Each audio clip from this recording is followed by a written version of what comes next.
পারমাণবিক চুক্তি নিয়ে সমঝোতা না হলে যুক্তরাষ্ট্র ও ইরানের মধ্যে সরাসরি যুদ্ধ শুরু হতে পারে এমন আশঙ্কা ক্রমেই জোরালো হচ্ছে। মধ্যপ্রাচ্যের দিকে মার্কিন নৌবহর অগ্রসর হওয়া, হরমুজ প্রণালীতে ইরানের লাইভ ফায়ার বহরার ঘোষণা এবং উভয় পক্ষের কঠোর বক্তব্য পরিস্থিতিকে নতুন করে উত্তপ্ত করেছে। যুক্তরাষ্ট্রের প্রেসিডেন্ট ডোনাল্ড ট্রাম্প জানিয়েছেন, ইরানের দিকে একটি বিশাল মার্কিন নৌবহর এগিয়ে যাচ্ছে। একই সঙ্গে তিনি আশা প্রকাশ করেন, ইরানের পারমাণবিক কর্মসূচি নিয়ে একটি চুক্তিতে পৌঁছানো সম্ভব হবে। তবে চুক্তি না হলে কি হতে পারে সে বিষয়ে ইঙ্গিতপূর্ণ মন্তব্য করে ট্রাম্প বলেন, চুক্তি হলে ভালো, আর না হলে কি হবে তা দেখা যাবে। ট্রাম্পের দাবি, ইরান শেষ পর্যন্ত সামরিক সংঘাতের ঝুঁকি না নিয়ে আলোচনার পথই বেছে নেবে। তিনি আরও জানান, পারমাণবিক ও ক্ষেপণাস্ত্র কর্মসূচি নিয়ে আলোচনার জন্য একটি সময়সীমা নির্ধারণ করা হয়েছে, যদিও সেই সময়সীমা প্রকাশ করা হয়নি। তেহরান আগে স্পষ্ট করেছে, তাদের ক্ষেপণাস্ত্র ভান্ডার এবং প্রতিরক্ষা ব্যবস্থা কখনোই কোনো আলোচনার বিষয় হবে না।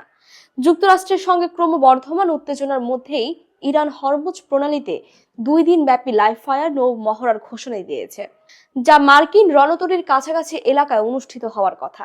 ইরানের সামরিক নেতৃত্ব জানিয়েছে, দেশটির সশস্ত্র বাহিনী সর্বোচ্চ সতর্ক অবস্থায় রয়েছে এবং যে কোনো আগ্রাসনের জবাব দিতে প্রস্তুত। তাদের ভাষায়, ইরানের পারমাণবিক সক্ষমতা কোনোভাবেই মুছে ফেলা সম্ভব নয়, এমনকি সামরিক হামলার মাধ্যমেও নয়।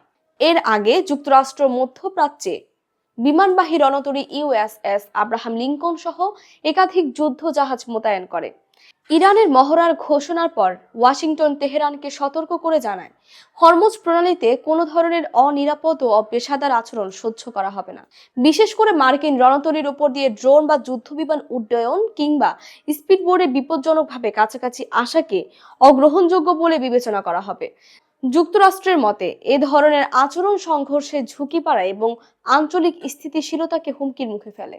যুক্তরাষ্ট্র আরও জানায়, ইরানের ঘোষিত মহড়ার সরাসরি গোলাবারুদ ব্যবহার করা হলেও তা যেন হরমুজ প্রণালীতে আন্তর্জাতিক নৌ চলাচল ও বাণিজ্যিক জাহাজ চলাচলে ব্যাঘাত না ঘটায়। বিশ্বের অন্যতম গুরুত্বপূর্ণ এই সমুদ্র পথ দিয়ে প্রতিদিন বিপুল পরিমাণ তেল ও পণ্য পরিবহন হয়। বিশ্লেষকদের মতে, বর্তমানে যুক্তরাষ্ট্র ও ইরান উভয় পক্ষই সরাসরি যুদ্ধ এড়াতে চাইলেও সামরিক শক্তি প্রদর্শন ও করা হুঁশিয়ারির মাধ্যমে চাপ সৃষ্টি করা হয়েছে। চুক্তি হলে পরিস্থিতি শান্ত হতে পারে, কিন্তু আলোচনায় অচলাবস্থা দীর্ঘ হলে হরমুজ প্রণালী এবং পুরো মধ্যপ্রাচ্য নতুন করে অস্থির হয়ে উঠতে পারে। এর প্রভাব পড়বে আঞ্চলিক নিরাপত্তার পাশাপাশি বৈশ্বিক জ্বালানি বাজার এবং আন্তর্জাতিক রাজনীতিতেও। বর্তমান বাস্তবতায় প্রশ্নটি আরও জোরালো হয়ে উঠছে, চুক্তি না হলেই কি ইরান ও যুক্তরাষ্ট্রের মধ্যে যুদ্ধ অনিবার্য? এখন পর্যন্ত মধ্যপ্রাচ্যে কি কি মোতায়েন করেছে যুক্তরাষ্ট্র? ইরানের সঙ্গে ক্রমবর্ধমান উত্তেজনার প্রেক্ষাপটে যুক্তরাষ্ট্র ওই অঞ্চলে বড় পরিসরে সামরিক শক্তি মোতায়েন করেছে। প্রেসিডেন্ট ডোনাল্ড ট্রাম্প স্পষ্ট ভাষায় জানিয়েছেন, পরিস্থিতি নিয়ন্ত্রণের বাইরে গেলে ইরানের বিরুদ্ধে সামরিক পদক্ষেপ নিতে তিনি দ্বিধা করবেন না। এই বার্তার বাস্তব প্রতিফলন হিসেবে পেন্টাগন সমুদ্র, আকাশ ও স্থল সব ক্ষেত্রে নিজেদের উপস্থিতি জোরদার করেছে। বর্তমানে মধ্যপ্রাচ্যে যুক্তরাষ্ট্রের সামরিক শক্তির সবচেয়ে বড় প্রদর্শন হিসেবে বিবেচিত হচ্ছে বিমানবাহী রণতরী ইউএসএস আব্রাহাম লিঙ্কনের মোতায়েন। দক্ষিণ চীন সাগর থেকে যাত্রা শুরু করে এই রণতরী ইতোমধ্যে আরব সাগরে পৌঁছেছে। এর সঙ্গে রয়েছে একটি পূর্ণাঙ্গ ক্যারিয়ার স্ট্রাইক গ্রুপ, যেখানে 3টি অত্যাধুনিক গাইডেড মিসাইল ডেস্ট্রয়ার এবং প্রায় 5700 নৌসেনা অংশ নিচ্ছেন। মার্কিন সেন্ট্রাল কমান্ড জানিয়েছে, এই বহরটিও অঞ্চলে আগে থেকে অবস্থানরত অন্যান্য মার্কিন যুদ্ধ জাহাজের সঙ্গে যুক্ত হয়ে সমন্বিতভাবে কাজ করবে। এছাড়া হরমুজ প্রণালীর কাছে বর্তমানে 2টি মার্কিন ডেস্ট্রয়ার এবং লোহিত সাগরে আরও একটি ডেস্ট্রয়ার মোতায়েন রয়েছে। একই সঙ্গে পারস্য উপসাগরে টহল দিচ্ছে যুক্তরাষ্ট্রের আরও 3টি ছোট যুদ্ধ জাহাজ। এসব জাহাজের মাধ্যমে গুরুত্বপূর্ণ নৌপথগুলো নিরাপত্তা নিশ্চিত করার পাশাপাশি ইরানের প্রতি শক্ত বার্তা দিতে চায় ওয়াশিংটন। নৌবাহিনীর পাশাপাশি মার্কিন বিমান বাহিনীও মধ্যপ্রাচ্যে তাদের সক্ষমতা উল্লেখযোগ্যভাবে বাড়িয়েছে। সম্প্রতি যুক্তরাষ্ট্রের এয়ারফোর্স F-15E স্ট্রাইক ঈগল যুদ্ধবিমানের একটি বড় বহর ওই অঞ্চলে পাঠিয়েছে। সম্ভাব্য যে কোনো সংঘাতের ক্ষেত্রে আকাশ থেকে আঘাত হানার প্রস্তুতি হিসেবেই এই যুদ্ধ বিমানগুলো মোতায়েন করা হয়েছে বলে জানিয়েছে মার্কিন সামরিক কর্তৃপক্ষ। পাশাপাশি গত কয়েকদিনে একাধিক মার্কিন সামরিক কার্গো বিমানকে মধ্যপ্রাচ্যে যাতায়াত করতে দেখা গেছে। ধারণা করা হচ্ছে, এসব বিমানের মাধ্যমে পেট্রিয়ট ক্ষেপণাস্ত্র প্রতিরক্ষা ব্যবস্থা এবং অন্যান্য আকাশ প্রতিরক্ষা সরঞ্জাম স্থানান্তর করা হচ্ছে।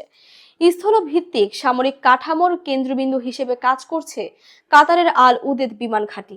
এটি মধ্যপ্রাচ্যে যুক্তরাষ্ট্রের সবচেয়ে বড় সামরিক ঘাঁটি এবং একই সঙ্গে মার্কিন সেন্ট্রাল কমান্ডের অগ্রবর্তী সদর দপ্তর। এখান থেকে পুরো অঞ্চলে যুক্তরাষ্ট্রের সামরিক তৎপরতা এবং সমন্বয় পরিচালিত হচ্ছে। এই পরিস্থিতিতে যুক্তরাষ্ট্রের ঘনিষ্ঠ মিত্র দেশগুলোর ভূমিকাও চোখে পড়ার মতো। ইরানকে ঘিরে যে কোনো সম্ভাব্য সংঘাতে যুক্তরাষ্ট্র একা নয়, বরং মিত্রদের নিয়ে এগোতে প্রস্তুত। মূলত ইরানের সরকার বিরোধী বিক্ষোভ দমন, পারমাণবিক কর্মসূচি ঘিরে নতুন করে বিরোধ এবং আঞ্চলিক নিরাপত্তা নিয়ে উদ্বেগ থেকেই এই সামরিক মোতায়েন জোরদার করা হয়েছে। প্রেসিডেন্ট ট্রাম্প এর আগে সতর্ক করে বলেছেন, ইরান যদি বিক্ষোভকারীদের উপর সহিংসতা চালায় বা পারমাণবিক ইস্যুতে নমনীয় না হয়, তবে আগের যে কোনো সময়ের তুলনায় আরও কঠোর পদক্ষেপ নেওয়া হতে পারে। বিশ্লেষকদের মতে এই বিশাল সামরিক মোতায়েন কেবল সম্ভাব্য যুদ্ধের প্রস্তুতি নয়, বরং ইরানের উপর চাপ সৃষ্টি এবং গোটা মধ্যপ্রাচ্যে যুক্তরাষ্ট্রের প্রভাব ও নিয়ন্ত্রণ বজায় রাখার একটি কৌশলগত পদক্ষেপ। কন্টেন্ট তৈরি করেই $101 মিলিয়ন আয়ের দাবি করেছেন যুক্তরাষ্ট্রের জনপ্রিয় সোশ্যাল মিডিয়া ইনফ্লুয়েন্সার ও অনলিফ্যান্স কন্টেন্ট ক্রিয়েটর সোফি রেইন। নিজের আয়ের সত্যতা নিয়ে ওঠা সন্দেহ ও সমালোচনার জবাবে তিনি সোশ্যাল মিডিয়ায় একটি স্ক্রিন রেকর্ডিং ভিডিও প্রকাশ করেছেন। ভিডিওতে সোফি রেইনের অনলিফ্যান্স ড্যাশবোর্ডে তার মোট আয় $101 মিলিয়ন বেশি দেখা যায়।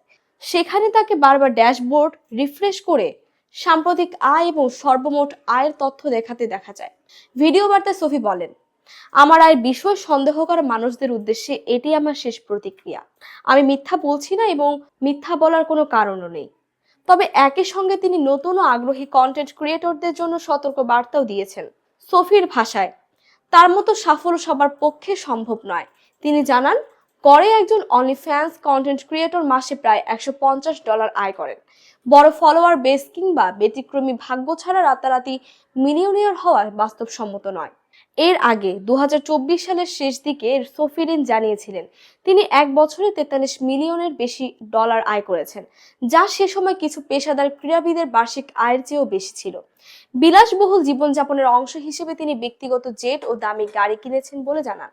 পাশাপাশি নিজের মোট আয়ের প্রায় 70% বিনিয়োগে ব্যয় করেন বলেও উল্লেখ করেন। অনলাইন কন্টেন্ট থেকে পাওয়া প্রাথমিক আয়ের একটি অংশ দিয়ে বাবার ঋণ পরিশোধ করেছিলেন। যুক্তরাষ্ট্রের ফ্লোরিডার মিয়ামিতে জন্ম নেওয়া সোফি রেইনের বর্তমান বয়স 21 বছর। আগে তিনি একজন ওয়েট্রেস হিসেবে কাজ করতেন, তবে অনলিফ্যান্স অ্যাকাউন্ট খোলার পর চাকরি হারালে পুরোপুরি অনলাইন কন্টেন্ট তৈরিতেই মনোযোগ দেন। বর্তমানে অনলিফ্যান্সে তার প্রায় 1,10,00,000 সাবস্ক্রাইবার এবং ইনস্টাগ্রামে 8 মিলিয়নের বেশি ফলোয়ার রয়েছে।